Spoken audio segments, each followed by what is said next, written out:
Saudara dan saudariku yang terkasih, dimanapun Anda berada, hari ini kita akan membahas salah satu pertanyaan, apa itu estetika? Berdasarkan pembacaan saya yang sangat terbatas dan juga kuliah filsafat seni yang saya ikuti di Sekolah Tinggi Filsafat Triyarkara, di situ saya sampai pada kesimpulan bahwa estetika berasal dari kata Yunani aesthetikos yang berarti mengamati dengan indera. Nah, selain itu, estetika terkait dengan kata aesthesis atau pencerapan. Dalam bahasa Inggris biasanya disebut sebagai perception. Perlu diketahui bahwa estetika berhubungan dengan pengalaman indrawi dan berbagai macam perasaan yang ditimbulkannya. Dengan demikian, estetika merupakan teori mengenai yang indah, prinsip landasan seni, penciptaan seni, dan penilaian terhadap karya seni. Nah, saudara-saudariku yang terkasih, ruang lingkup estetika dibagi ke dalam 3 bidang. Yang pertama filosofis, yang kedua psikologis, dan yang ketiga sosiologis. Yang pertama dalam bidang filosofis itu mencakup karakter, norma, dan nilai seni. Lalu yang kedua dalam bidang psikologis itu terkait dengan pengamatan dan tanggapan, aktivitas penciptaan, dan pertunjukan. Lalu yang ketiga, dalam bidang sosiologis itu terkait dengan pengamatan, sarana, dan lingkungan. Nah, selanjutnya, eh, kerangka pemikiran estetika itu terdiri dari 4 periode. Saya membaginya demikian. Yang pertama, periode Yunani kuno yang berciri corak kosmosentris, alam menjadi titik acuan refleksi. Kemudian periode yang kedua, itu abad pertengahan, berciri corak teosentris, di mana Allah menjadi titik acuan refleksi. Lalu periode yang ketiga, periode modern, manusia menjadi titik pusat, titik tolak, dan titik gerak penyelidikan. Kemudian yang keempat, abad 20 dan 21, di sana dicirikan dengan simulasi digital, virtual reality, hyper reality, dan hologram.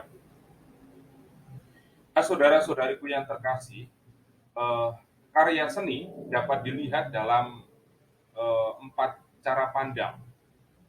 Yang pertama itu idealisme, produk kegiatan mental spiritual atau imajinasi kreatif. Dia tidak bersifat fisik. Lalu yang kedua itu realisme logis, bersifat universal dan mendapat bentuk dari medium material. Lalu yang ketiga itu fenomenalisme atau objek estetis, dan yang keempat linguistik yang ditandai dengan bersifat fisik seperti itu.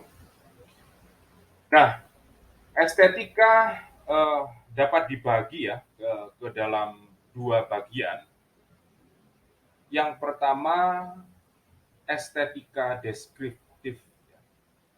Estetika deskriptif ini menguraikan fenomena keindahan seperti itu.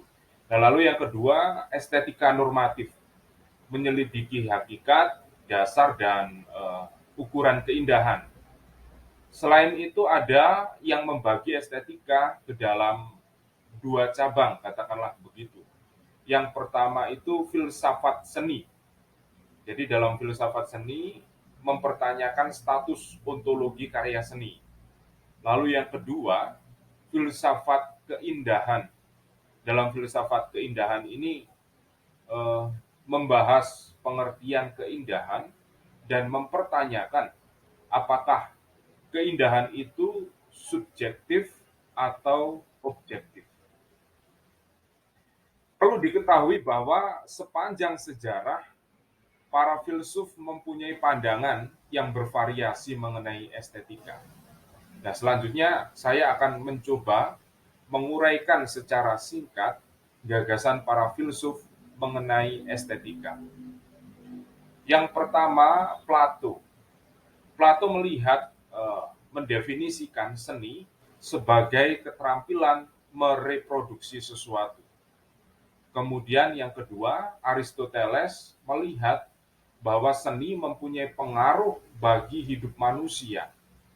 Lalu yang ketiga, orang seperti Plotinus mempunyai keyakinan bahwa keindahan mengandung dimensi etis dan estetis. Lalu yang keempat, Thomas Aquinas mempunyai pendirian bahwa karya seni merupakan simbol yang ilahi. Lalu yang kelima, tokoh seperti Alberti, dia menegaskan bahwa seniman harus mengambil inspirasi dari alam. Lalu yang keenam, orang bernama Ficino, dia menunjukkan bahwa keindahan identik dengan realitas transenden.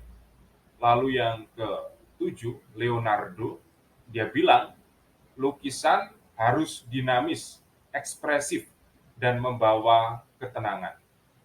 Yang kedelapan, Patrisi. Patrisi bilang bahwa seniman merupakan pencipta, bukan peniru alam. Lalu yang kesembilan, Bacon mempunyai keyakinan bahwa fungsi seni yaitu mempresentasikan tiruan realitas. Nah, lalu yang ke-10 ada orang seperti Shaftesbury ya. Dia bicara mengenai cita rasa tunggal berguna untuk membuat putusan tentang ada atau tiadanya keindahan.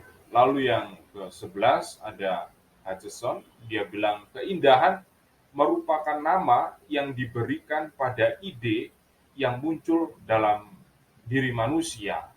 Lalu yang ke-12 ada Burke, dia bilang teori rasa internal bukan dasar keindahan. Lalu yang ke-13 ada Hume, dia bilang yang indah merupakan hasil penilaian mereka yang menganggapnya indah. Lalu yang ke-14 ada Kant. Kant bilang bahwa keindahan merupakan penilaian estetis yang subjektif. Selanjutnya yang ke-15 Hegel bilang bahwa arsitektur menempati posisi lebih rendah daripada puisi. Lalu yang ke-16 ada Schopenhauer yang bilang bahwa musik menempati posisi lebih tinggi daripada puisi. Lalu yang ke-17 ada Nietzsche. Nietzsche mempunyai anggapan bahwa seni merupakan media untuk memahami dunia.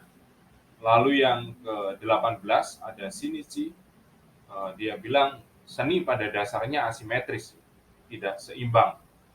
Lalu yang ke-19 ada Croce, dia bilang karya seni bukan sekadar hiburan, pendidikan intelektual dan moral.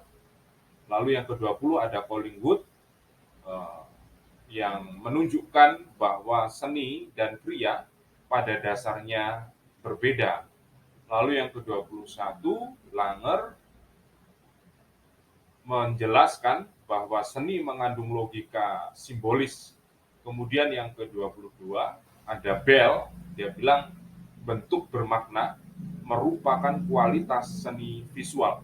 Kemudian yang ke-23 itu yang terakhir ada Beardsley, dia bilang karya seni merupakan tiruan dari tindakan berbicara. Nah, saudara-saudari yang terkasih dimanapun Anda berada, saya pikir untuk video kali ini cukup sekian, nanti akan disusul dengan video-video berikutnya. Sekian dan terima kasih.